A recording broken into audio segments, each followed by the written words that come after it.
शौकत अली चला गया। इसके जाने के बाद शेर खान और शाहद अली वहीं सूखी घास के बिस्तर पर फौजी कंबल ओढ़कर बैठ गए और मोमबत्ती की रोशनी में बातें करने लगे। ये एक छोटा सा कोठरी नुमा कमरा था जो गार के अंदर जाकर कुदरती तौर पर ही बना हुआ था। बाज पत्थर और मिट्टी के पहाड़ एक जामा तोदे की तरह होते हैं, लेकिन बाज खास पत्थर के पहाड़ों के अंदर लाखों बरस की कुदरती शिकस्तो रेखत नतीजे में कुदरती गार वजूद में आ जाते हैं। और कहीं कहीं इन गारों में ऐसी कोठरियां और दलान अपने आप बन जाते हैं जिनको देखकर आदमी को महसूस होता है जैसे ये किसी इंजीनियर के बनाए हुए हैं। हसनुद्दीन शहीद का खुफिया ठिकाना जहां शेर खान और शाहद अली छुपे हुए थे, ऐसी ही एक कोठरी थी। ये कशादा तो नहीं थी, लेकिन इसकी छत बहुत ऊंची थी और लगता था कि ऊपर पहाड़ी की चोटी तक चली गई है। कुदरती तौर पर ही किसी जगह ऊपर या बाहर को निकली हुई नुकीली चट्टानों वाली दीवार में किसी जगह ऐसा शगाफ कुदरती तौर पर बन गया हुआ था जहां से ताज़ा हवा अंदर आ रही थी। ताज़ा हवा गार के दहाने में से आ रही थी। इस खुफिया ठिकाने के गार का दहाना तंग था और बाहर नुकीली चट्टानों और बड़े बड़े पत्थरों ने इसे अपनी ओट में ले रखा था और वहां से गुजरने वालों को नजर नहीं आता था। इस लिहाज से ये जगह बड़ी महफूज थी। सुबह हुई तो गार के अंदर ऊंची छत के उभरे हुए पत्थरों के पीछे कुछ जगह से दिन की रोशनी अंदर आने लगी थी। इस रोशनी से शेर खान और शौकत अली को पता चला कि बाहर दिन निकल आया है। शेर खान ने कहा, गार से निकलकर इर्द गिर्द के माहौल का जायजा लेना चाहिए, क्या ख्याल है? शाहद अली बोला, अच्छा ख्याल है। एक पत्थर पर लगी हुई बड़ी मोमबत्ती छोटी सी रह गई थी, मगर अभी तक जल रही थी। शेर खान ने मोमबत्ती बुझाई और दोनों गार में से गुजरकर बाहर चट्टानों में निकल आए। इन्होंने पलटकर गार के दहाने को देखा। इसमें कोई शक नहीं था कि गार के दहाने को सामने खड़ी चट्टानों और बड़े बड़े पत्थरों ने इस तरीके से छुपा रखा था कि वहां से गुजरने वालों को नजर नहीं आ सकता था। इन बड़े बड़े पत्थरों और चट्टानों के दरमियान कोई रास्ता नहीं था। इन्हें बाज पत्थरों के ऊपर से और बाज चट्टानों की ढाल के बिल्कुल साथ लगकर बाहर निकलना पड़ा। वो चट्टानों से बाहर आए तो इन्होंने देखा कि आगे एक ढलान थी जिसके नीचे से एक खुशक बरसाती नाला जा रहा था जो छोटे बड़े सैकड़ों पत्थरों से अटा पड़ा था। नाले में कहीं कहीं जंगली झाड़ियां भी उगी हुई थीं। दोनों कमांडो मुजाहिद वहीं बैठ गए। नाले के दूसरे किनारे पर एक पहाड़ी टीले की ढाल थी। इस टीले के ऊपर धूप निकली हुई थी। कमांडो शेर खान ने कलाई पर वक्त देकर कहा, अभी 7:15 ही बज रहे हैं। शाहद अली बोला, दूसरी तरफ भी चलकर देखते हैं कि उधर क्या है। वो उठे और वापस चलते हुए गार की दूसरी तरफ आ गए। यहाँ जमीन ऊंची नीची थी। हर तरफ चट्टाने और बड़े बड़े पत्थरी पत्थर नजर आ रहे थे। ये वो पत्थर थे जो सैकड़ों बरस के जल्जलों के असर से जमीन की चोटी से टूट टूट कर नीचे गिरे थे। एक तरह से ऐसी आवाज आ रही थी जैसे कहीं ऊपर से पानी गिर रहा हो। वो इस तरफ 6-7 कदम चले तो देखा कि 2 भूरे रंग की देवकामक चट्टानों के दरमियान एक छोटा सा पानी का तालाब बना हुआ था। इस तालाब में एक चट्टान के शगाफ में से पानी की पतली सी धार निकलकर गिर रही थी। इन्होंने बैठकर पानी में हाथ डाला। पानी बहुत ठंडा था। शेर खान ने एक घूंट पिया और बोला, पानी मीठा है। शाहद अली कहने लगा, ये मिट्टी के पहाड़ नहीं हैं, चट्टानी पत्थरों के पहाड़ हैं और पत्थरों के पहाड़ों में से निकलने वाला पानी मीठा और शफाफ होता है। शाहद अली ने भी पानी का घूंट पिया। इन्होंने मुंह हाथ धोया, मजीद पानी पिया और जिस पहाड़ी रास्ते से इन चट्टानों के दरमियान आए थे, इसी रास्ते से होते हुए अपने खुफिया ठिकाने वापस आ गए। कुछ देर गुजरने के बाद शौकत अली का भेजा हुआ एक मुजाहिद इनके लिए खाना वगैरह लेकर आ गया और कहने लगा, लाला शौकत ने कहा है कि अगर किसी चीज की जरूरत हो तो बता दें। शाहद अली ने कहा, किसी चीज की जरूरत नहीं है। मुजाहिद यह कहकर वापस चला गया कि मैं शाम को रात के लिए खाना लेकर आऊंगा। कमांडो शेर खान और शाहद अली को पूरा दिन गार में गुजारना था।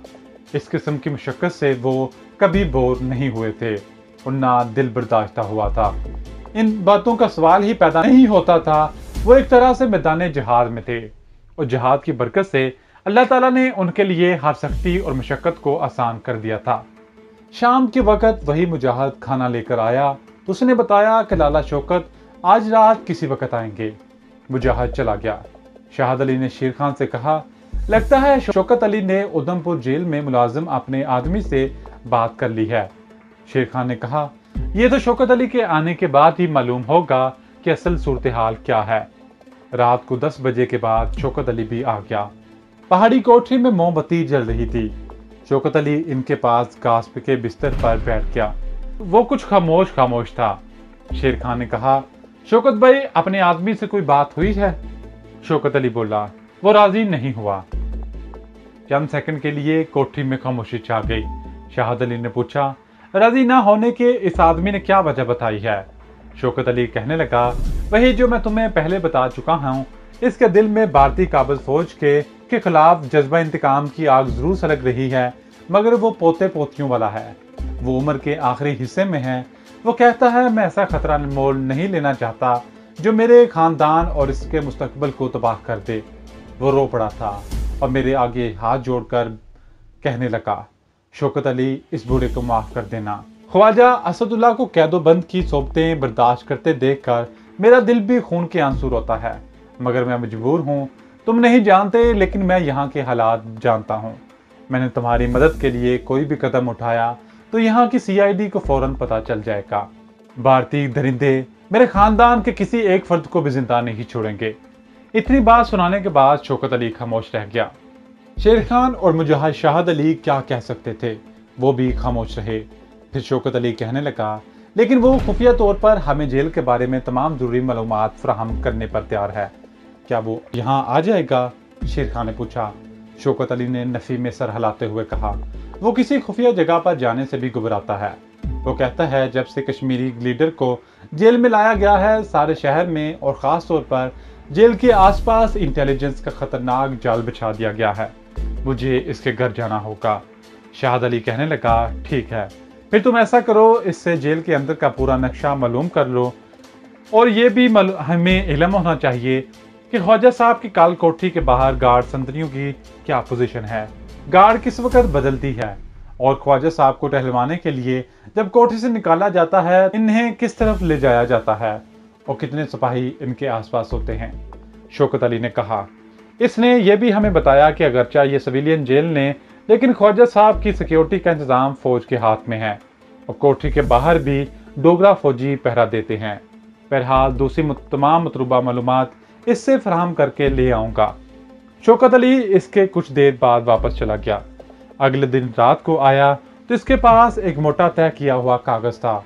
इसने कागज खोलकर मोमबत्ती की रोशनी में कमांडो शेर खान और शाहद अली के सामने रख दिया और बोला, ये जेल के अंदर का वो नक्शा है जो मैंने अपने आदमी की फराहम करदा मालूमात की रोशनी में बनाया है। ये देखो, ये वो फांसी की कोठरी है जहाँ ख्वाजा असदुल्ला को कैद में रखा गया है।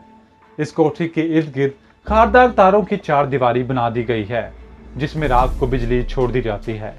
दिन के वक्त जब ख्वाजा साहब को टहलवाने के लिए कोठरी से निकाला जाता है तो 3 फौजी इनके आगे और 3 मुसल्लह फौजी इनके पीछे होते हैं। 2 मुसल्लह फौजी इनके दाएं बाएं होते हैं। इसके बाद शौकत अली ने जेल के शब और रोज के बारे में वो तमाम तफसीलात बताई जो अपने आदमी ने इसे बयान की थी। ये सब कुछ सुनने के बाद शौकत अली ने शेर खान और शाहद अली से पूछा, क्या ख्याल है तुम्हारा? शाहद अली बोला, मैं समझता हूँ कि यह मिशन काफी पेचीदा हो गया है। इसके लिए कोई मंसूबा काफी सोच विचार के बाद बनाना पड़ेगा। शेर खान ने कहा, जब तक जेल के अंदर किसी आदमी का हमें ताउन मैसर नहीं होता, हमारे लिए किसी भी मंसूबे पर अमल करना मेरे ख्याल में मुमकिन नहीं है, खास तौर पर इन हालात में जो हमें बताए गए हैं। मुजाहिद शाहद अली ने कहा, लेकिन ख्वाजा साहब को भारतीय जेल से निकालना भी जरूरी है। अगर हमने ज्यादा देर कर दी तो भारतीय दरिंदे इन्हें जिंदा नहीं छोड़ेंगे। वो शहीद हो गए तो हमारी तहरीकी आज़ादी के लिए नाकाबिल तलाफी नुकसान होगा। शौकत अली ने कहा, तो फिर हमें क्या करना चाहिए? मुजाहिद शाहद अली बोला, एक तरीका हो सकता है। शौकत अली और शेर खान इसकी तरफ देखने लगे। वो क्या? शेर खान ने पूछा।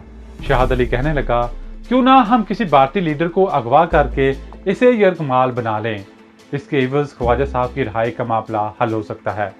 शौकत अली बोला, जम्मू कश्मीर में अव्वल तो कोई भारत का अहम लीडर मौजूद नहीं है।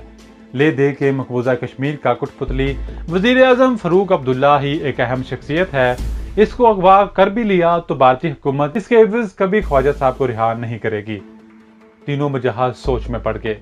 इनके जहन में कोई ऐसा लाहे अमल या मंसूबा नहीं आ रहा था जो कारगर हों और जिस पर अमल करने से ख्वाजा साहब की रिहाई यकीनी हो।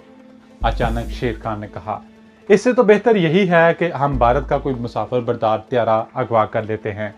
एक ऐसा त्यारा जिसमें कम से कम 100-150 भारतीय शहरी सवार हों।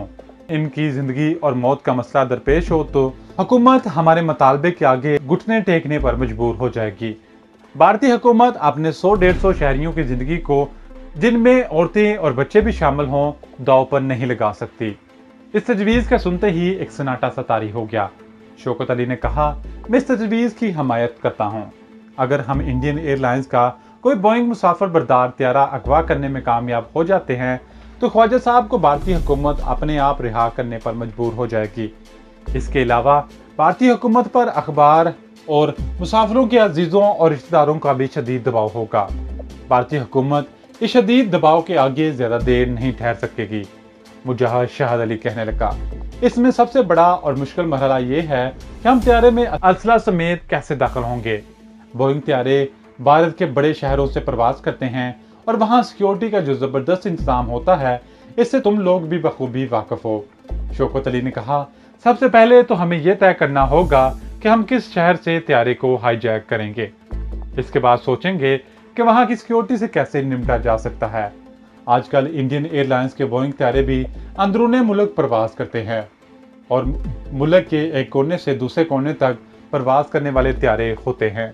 मैं जानता हूं कि आप दोनों तरबियत याफ्ता कमांडोज हैं। त्यारों की हाईजैकिंग भी आपके कोर्स और तरबियत में शामिल थी, लेकिन आप में से किसी को भी इसका अमली तजर्बा नहीं है और त्यारे की हाईजैकिंग में कई टेक्निकल नुक्तों पर भी गौर जरूर होता है और फिर 2 आदमी इतने बड़े बोइंग त्यारे को हाईजैक नहीं कर सकते। शेर खान बोला, पहली बात तो यह है कि तजर्बा अमल करने से ही होता है। दूसरी बात यह कि हम सिर्फ 2 आदमी नहीं होंगे, हमारे साथ कम से कम 3 और मुजाहिद भी होने जरूरी हैं। इनमें किसी ऐसे कमांडो मुजाहिद मौजूद होना बहुत जरूरी है जो ख्वाह पायलट ना भी हो, लेकिन इसने हवाबाजी की तरबियत जरूर हासिल कर रखी हो। अगरचा इसके बगैर भी त्यारे को हाईजैक करने के बाद अपनी मर्जी के मुताबिक चलाया जा सकता है, लेकिन त्यारे की टेक्नोलॉजी और खास तौर पर कारपेट के अंदर की पेचीदा टेक्नोलॉजी से वाकफियत रखने वाले किसी मुजाहिद की मौजूदगी हमारे मिशन की तकवीत का बाइस होगी। क्या किसी ऐसे मुजाहिद का इंतजाम हो सकता है? शौकत अली को सोचने के बाद बोला, फौरी तौर पर ऐसा कोई मुजाहिद मेरे जहन में नहीं आ रहा, लेकिन हमें ऐसा कोई ना कोई नौजवान मिल जाएगा। तुम मुझे 2-1 दिन की मोहलत दे दो, इस दौरान तुम्हारे लिए यही जगह सबसे महफूज रहेगी। शौकत अली चला गया। इसे गए हुए 2-3 गुजर गए। तीसरा दिन भी गुजर गया। शाहिद अली ने शेर खान से कहा, शौकत अली किसी ऐसे मुजाहिद की तलाश में निकल गया है जो त्यारे की टेक्नोलॉजी से वाकिफ है। शेर खान बोला, तुम्हें इसका इंतजार करना ही होगा, क्योंकि हमारी पार्टी में किसी तरबियत या टेक्निकल मुजाहिद का होना जरूरी है। चौथा दिन भी गुजर गया। चौथे रोज रात के पहले पहर में शौकत अली आ गया। इसके साथ एक गोरा चिट्टा और खुश शक्ल मुजाहिद भी था। शौकत अली ने शेर खान और शाहिद अली से इसका तारुफ करवाते हुए कहा, यह मुजाहिद मीर हमजा है। ये इंडियन एयरलाइंस के ग्राउंड स्टाफ में 10 बरस मुलाजमत कर चुका है और त्यारा चलाने की तरबियत भी हासिल कर चुका है। दूसरी बात यह कि मीर हमजा भारत के अहम शहरों के हवाई अड्डों के बारे में काफ़ी मालूमात रखता है। ये सब लोग बैठ गए और मोमबत्ती की रोशनी में बातें करने लगे। मीर हमजा ने कहा, शौकत अली ने मुझे आपके मंसूबे के बारे में सब कुछ बता दिया है। मेरी राय ये है, हमें किसी बड़े मुसाफिर बरदार बोइंग त्यारे को अगवा करने से ग्रेज करना चाहिए। इसकी वजह यह है, बड़े त्यारों में मुसाफिरों की तादाद 250 के करीब होती है और मुसाफिरों की इतनी ज़्यादा तादाद हमारे लिए मुख्तलिफ मसाइल खड़े कर सकती है। शेर खान ने मीर हमजा से पूछा, लेकिन ये बात भी है, त्यारे में मुसाफिरों की तादाद जितनी ज़्यादा होगी, भारतीय हुकूमत पर इतना ही ज़्यादा दबाव पड़ेगा। मीर हमजा कहने लगा, ये आप ठीक कह रहे हैं, लेकिन जैसा कि मैं पहले कह चुका हूँ, इतने ज़्यादा मुसाफिरों को संभालना मुश्किल हो जाएगा और हम पर त्यारे के अंदर किसी भी मुसाफिर के हमले का खतरा मौजूद रहेगा। फिर तुम क्या कहते हो? शाहिद अली ने पूछा। मीर हमजा ने कहा, हमें तादाद की बजाय मुसाफिरों की समाजी हैसियत को ज़्यादा अहमियत देनी चाहिए। बाज़ शख्सियत ऐसी होती हैं कि 100 मुसाफिरों के मुकाबले में इस एक शख्सियत का दबाव हुकूमत पर ज़्यादा पड़ता है। शाहिद अली कहने लगा, तुम्हारा मतलब यह है कि भारत के किसी लीडर को अगवा करें तो एक तो इन लोगों के साथ सिक्योरिटी का सख्त इंतजाम होता है, दूसरे हम इतना इंतजार नहीं कर सकते, कि कब कौन सा लीडर किस जहाज में सफर करने वाला है। मीर हमजा बोला, लीडर के अलावा भी समाज में ऐसे तबके मौजूद हैं जो अगर त्यारे में सवार हों तो भारतीय हुकूमत शदीद दबाव में आ सकती है। शौकत अली ने कहा, क्या तुम्हारी मुराद भारत के आला कारोबारी तबके से है? मीर हमजा ने बड़े संजीदा लहजे में कहा, मेरी मुराद भारत के कारोबारी वीआईपी तबके से भी है, लेकिन इसके अलावा भी कुछ लोग हो सकते हैं। लेकिन ये सब बातें हम यहाँ बैठकर तय नहीं कर सकते। हमें भारत के किसी बड़े शहर में बैठकर ये सारा मनसूबा तैयार करना होगा, कोई ऐसा शहर जहां से बोइंग अंदरूनी परवाजों में आते जाते रहते हों। शौकत अली ने शेर खान से कहा, मीर हमजा ठीक कह रहा है। शेर खान ने मीर हमजा से सवाल किया, तुम्हारे ख्याल में हमें किस शहर में जाना चाहिए? मीर हमजा कुछ सोचने के बाद बोला, दिल्ली, कोलकाता और मद्रास ऐसे बड़े शहरों से हमें ग्रेज करना चाहिए। मेरी राय में हमें लखनऊ जाकर किस्मत आजमाई करनी चाहिए। मैं लखनऊ के हवाई अड्डे पर 4 साल ग्राउंड सर्विस करता रहा हूँ। वहाँ के ग्राउंड स्टाफ से मेरी अच्छी खासी वाकफियत भी है और इनमें से किसी को मालूम नहीं है कि मैं जिहाद कश्मीर में शरीक हो चुका हूँ। वो यही समझते हैं कि मैं मुलाजमत से अलग होने के बाद मैं बम्बई में अपना कारोबार कर रहा हूँ। लखनऊ एयरपोर्ट के ग्राउंड स्टाफ के जरिए हमारे रास्ते की कई रुकावटें दूर हो सकती हैं। मुजाहिद शाहद अली ने शौकत अली की तरफ देखकर कहा, शौकत भाई, लखनऊ में हमें कोई खुफिया ठिकाना मिल सकता है क्या? हमारे लिए होटलों में ठहरना खतरनाक बन सकता है। शौकत अली बोला, मेरे भाई, भारत के हर शहर के मुसलमानों को कश्मीरियों की जद्दोजहद आज़ादी से हम दिली हमदर्दी है और वो हर तरह से इनकी मदद करने को हर वक्त तैयार हैं। लखनऊ में भी दूसरे शहरों की तरह हमारा एक खुफिया ठिकाना मौजूद है जहां यहाँ के मुजाहिद हमारे साथ तामन करेंगे। मैं इन सब मुजाहिदों को जानता हूँ। अगर आपने लखनऊ को अपना हाई रोड बनाने का फैसला कर लिया है तो मैं आपके साथ जाऊंगा। मीर हमजा कहने लगा, मैं तो लखनऊ से ही इस मिशन को शुरू करने का मशवरा दूंगा। शेर खान ने कहा, अगर तुम्हारा यही फैसला है तो हमें कोई इतराज नहीं। मुजाहिद शाहद अली ने भी इस फैसले की तायद की। इसके साथ ही कहा, लेकिन हमारे साथ मजीद कम से कम 2 मुजाहिद होने चाहिए। शौकत अली ने कहा, इसका इंतजाम लखनऊ में ही हो जाएगा। लखनऊ के मुजाहिद बड़े जाले मुजाहिद हैं और इतने पढ़े लिखे जरूर हैं कि अंग्रेजी में बातचीत कर सकते हैं। मीर हमजा ने कहा, आपका इस मिशन पर कब रवाना होने का इरादा है? शेर खान बोला, इसका फैसला तो शौकत भाई ही कर सकते हैं। हम तो आज ही रवाना होने को तैयार हैं। शौकत अली कहने लगा, मैं तो खुद इस मिशन को जितनी जल्दी हो सके शुरू करना चाहता हूँ ताकि अपने लीडर को जितनी जल्दी हो सके भारतीय फौज के मुजालम से निजात दिलाई जा सके।